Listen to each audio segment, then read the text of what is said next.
Well, good morning, everyone. My name is MightyStream. I'm going to do your November the 9th Spiritual Principle Day in a meditation.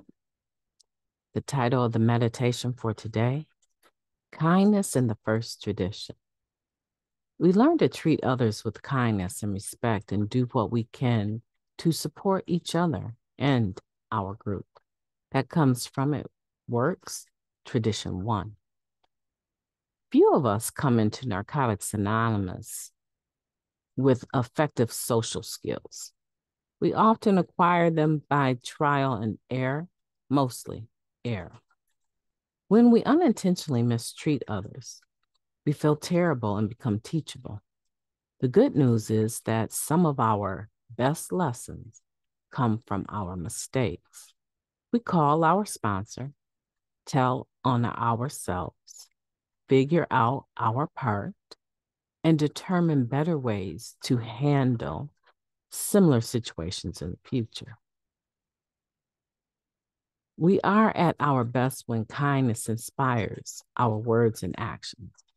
When kindness is a priority, we're more likely to be supportive, and that helps us grow as individuals and as NA groups.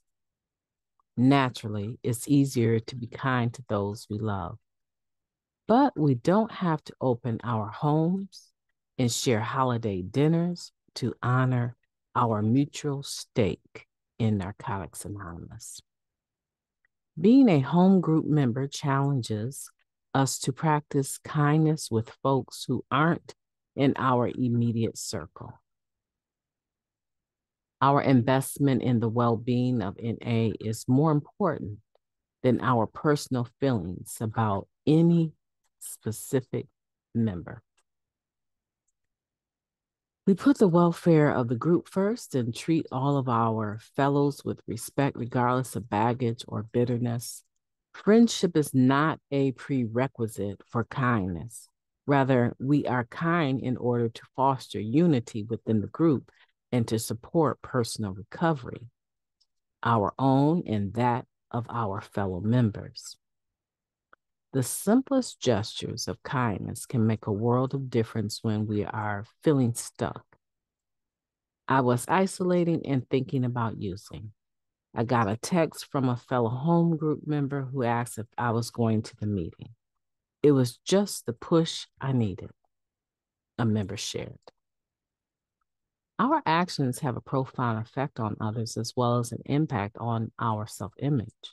By choosing kindness, we improve ourselves as we contribute to NA unity. Our actions make NA meetings safe and respectful places for personal growth. The way we treat each other in our group is a reflection of how we put we before me. I will treat other members with respect and kindness today. I will act in ways that support recovery, yours, mine, and ours. Let's take a moment of silence followed by the we version of the Serenity Prayer. Moment of silence now, please.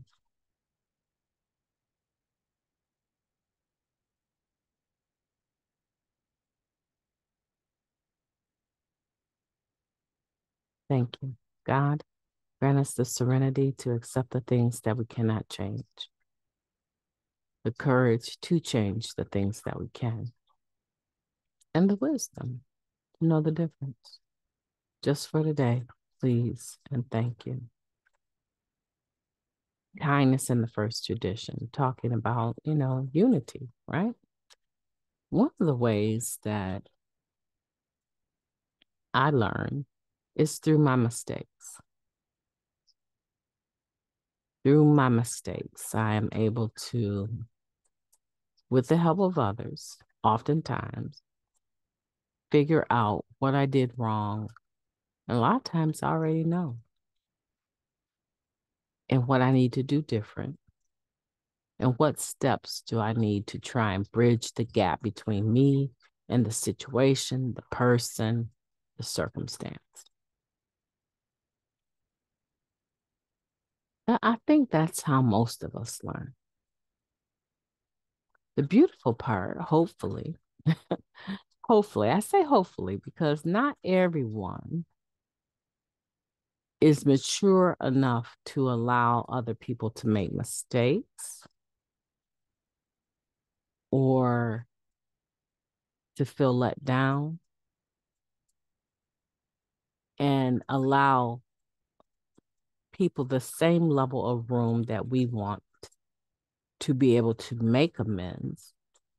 We don't often allow that. I knew they didn't like me, or I can't believe they said such and such about me. As long as I have breath, and probably long after I don't have breath in my body, I am subject to be judged, to be talked about, to be mistreated. And I am, as a human being, probably subject to, let's say probably, I am subject to do all of those things.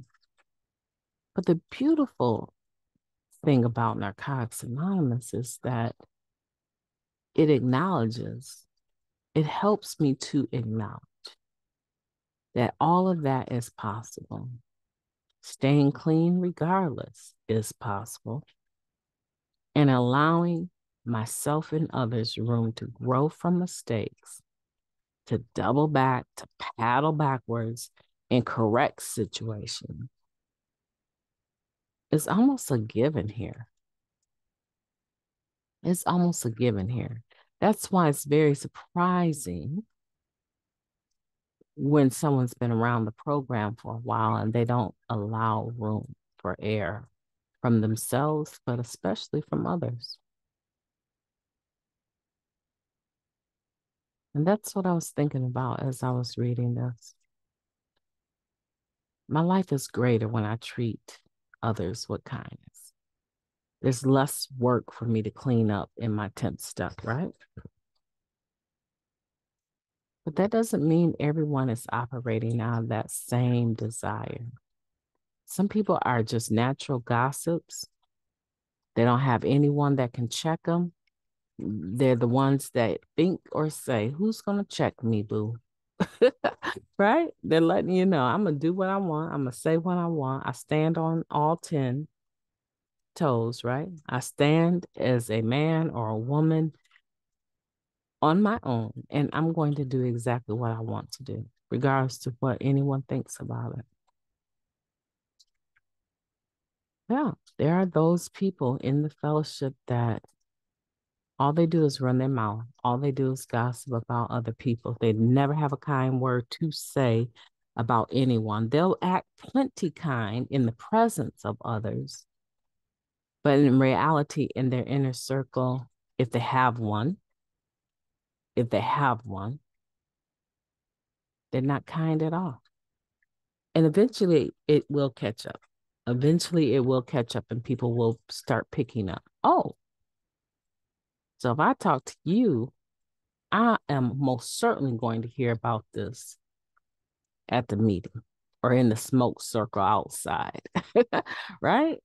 Things that you know you've only shared with one or two people come back to you. And people start to learn this person is not that way. They're not trustworthy. They're not someone that you can run to. A lot of times I will have people talk to me in confidence. And I'm not really sure where I get this from. In the moment, I'm right there with them. But when the conversation is over, it's almost as though I've never even heard anything they've said. And I'm not bragging about that because I could see, you know, with a client or someone, being offended that you don't remember that they told you this specific detail. I can see that. But quite honestly, I can't hold that kind of information for long. I'm too much of an empath, right? Things affect me too much internally for me to be able to hold everyone's story, everyone's issue. And for some reason, I'm wired in the way where I can receive information And it's almost as soon as we've discussed it, talked about it, you've gotten whatever it is you thought you needed encouragement to deal with the situation. It's almost like I never heard it again. Because I know I told you that. Maybe you did. Maybe you did, but the information is not purposeful for me. It's purposeful for you and for you to know and understand the parts you played and what you need to do different, if there is anything different, or what your reaction needs to be, what's your responsibility and what's not. Not me. I'm just a sounding board. As soon as that sound hits me, I hold it until it's resolved and then I release it. That's my kindness. It's a gift, but that's my kindness. Are you being kind? Enough about me. Are you being kind to those around you and those in the fellowship? And if you're not, why not? You pretty much know whether or not you are being supportive and kind to other individuals. You pretty much know if you were a fly in the room, what would be said about you. And if it is, don't fool with her. Don't fool with him. There's a lot of people in the room that you can deal with. I would not recommend that you tell that person any of your business. I would not recommend you fool with them on a deep level. Fine if you're in a group and y'all all having coffee, but that is not a nice individual. They're messy.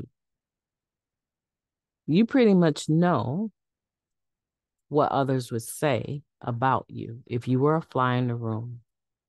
And in that knowing, how much of it is true? That's all I'm asking. How much of it is true, excuse me. And what can you do to try and turn that around? What can you do? I've spent probably 20 years making the Fellowship of Narcotics Anonymous, making amends, a living amends in regards to how I treat people. So it can be turned around, but it takes time. Now, when my name is mentioned on the end of someone's tongue, it's not that girl is crazy and violent. That's not what they say anymore. That's not the first thing. Some old timers might want to put that out there, but I have put a lot, decades, into changing my reputation in the fellowship.